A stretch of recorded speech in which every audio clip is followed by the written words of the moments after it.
Like you. Okay. This speech is a tribute to one of the strongest and honoriest men I know, my Grandpa Roberts. He taught me a lot in his life here, but I'm going to share the three most important aspects. He went through a lot during his life here. He didn't remember his mother or his father because his mother died when he was very young, and his father sent him to live with the family close by. He didn't go to school after 8th grade, and he was almost illiterate as an adult. He could do math in his head rather quickly, and he was a machine mechanic at Hills for many years. He made a rather good living despite not being able to read. As his granddaughter, I got to know firsthand what he was like for 25 years. I've also included stories from my aunts and my dad to help solidify the statements that I'm making during this speech. I'm going to show the strength, the honoriness, and the affection that he had for the ones that he loved. My Grandpa Roberts was the strongest man that I knew.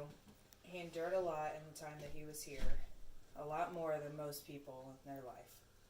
On December 2nd, 1999, he was involved in a horrendous fire at his mechanic shop that he owned. He was life flighted to KU Med burn unit, and he was there for 42 days. He had over 50% of his body burned. Between 2001 and 2015, he was diagnosed with chronic lymphocytic leukemia, kidney, bladder, lung, and prostate cancer. During that time, they tried chemo before removing his kidney, his bladder, and the upper lobe of his right lung. In 2017, he was diagnosed with stage 4 bone cancer and ended up losing his battle in September 2017. My grandma said, through all of this, he never felt sorry for himself.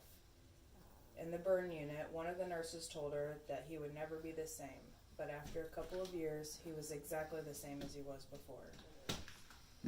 He taught me that no matter what you go through, it could always be worse, and always have a sense of humor through it. Although he went through all of this, he never lost his sense of humor or honoriness. There are so many stories that I'd like to share about his honoriness, but I decided to share some of his children's favorite stories. After he had been through the fire, he had what he called his pickle on his shin, which was a layer of muscle on his shin that was barely covered by skin. He liked to creep out the grandkids by getting them to touch it. My Aunt Bud remembers planting lilacs in her yard and her son Chase accidentally mowing them over. My grandpa called her and asked her if they had come back or not. She went out to check and said, yeah, they came back pretty good. And my grandpa says, I planted new ones, dummy. So she had no idea that he had come back to plant new ones. Another story is he had sprained both of his ankles after chasing my Aunt Kid through the house and through the yard. He accidentally stepped on some wood in the yard and sprained both ankles at the same time. So he went inside and grabbed the spindles that they have between the wall and the ceiling in their living room and used those as crutches. He had nicknames for everyone that he liked. If you couldn't tell by what I'm calling my aunts, my dad's nickname was Char. My Aunt Bunker said she didn't know what her real name was until she was 5 years old, and she didn't like her real name. So all of her friends that she went to school with, the teachers and the parents, still, at the age of 53, call her by her nickname. My grandpa taught me that having a sense of humor was really important. Life isn't as enjoyable unless you could be ornery every now and then. If my grandpa teased you, that meant he liked you, and that's how he showed his affection for you.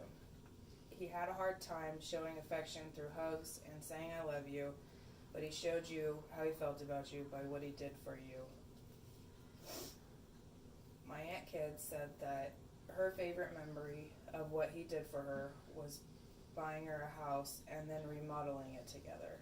And then they bought the house next door and tore it down so that they could build a 2-car garage together. and she said that was probably one of her favorite memories. My Aunt Bud's favorite memory was a lilac story because he unexpectedly came back and planted lilacs without her knowledge. In the end, my grandpa wouldn't go with my grandma anymore wherever she wanted to go because he always drove her wherever she wanted to go, and he wanted to make sure that she could take care of herself. He also wanted to make sure that the children were taken care of her as well. What my grandpa taught me there is that it's not what you say to your kids or your grandkids, it's what you do with or for them that they remember the most. Being there when needed is what means the most to your children. So now I've shared the strength, honoriness, and affection that my grandpa showed for the ones that he loved. And in summary, he was strong despite being burned 50% of his body, having cancer, and going through chemo. He always had a sense of humor, and he was ornery through all of it despite what he went through physically. And he was always there when you needed him.